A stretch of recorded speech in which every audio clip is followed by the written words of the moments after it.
UFC 123. Man, this is a fat ass card. Damn, this shit is fat as shit.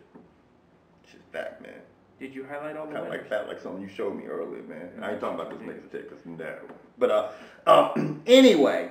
Are the winners in red? You know what? The favorites. The favorites. Really? Those are the favorites. Yeah. Really? Mm-hmm. You know, the main card on UFC 123 pits Lyoto Machida versus Quentin Rampage Jackson. Now, if you couldn't have two fighters with two differing styles. No, it doesn't. That's not the headline. The headline of UFC 123 is Mr. T versus the Karate Kid. Mr. T gonna fuck that nigga up. I thought I made a mistake. I'm just fucking with y'all, man. I mean, seriously, Quentin Jackson's like a come forward type dude, and Lyoto Machida is like, I'm gonna wait for you to come forward, and I'm gonna kick your head off. Mm-hmm. So I mean,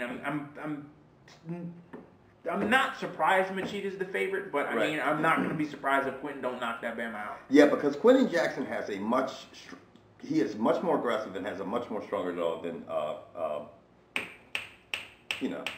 Rashad. So I don't see it ending up the same. I mean, it could end up the same way, but I just don't see it. Now underneath, here's something I just thought about. Go ahead, I'll interject. We're talking about the next fight. Yes. The next fight is BJ Penn versus Matt Hughes. How many times have they fought? 300. Now, BJ Penn has just come off back-to-back losses to Frankie Edgar. Now, for you people out there, we made a video and we said the UFC bought that, whatever. They merged, okay? Right. You guys know what we're talking about. So what if BJ Penn goes, I'll go down to 145. Then you could see Uriah Faber versus BJ Penn. BJ Penn could fight Aldo. Okay, he could fight him too. I mean, I'm saying, out of all the people to cut down to 145, I know, bad me, I didn't do enough research, blah, blah, blah. BJ Penn could cut down to 145. Because even at 155, he's still a little pudgy. I think there's going to be a lot of problems. I'm going to tell you guys this, and I know we're talking about the 123, but hey, deal with it. This kid Henderson, and I keep saying it, I think he's going to be nasty as a lightweight in the UFC.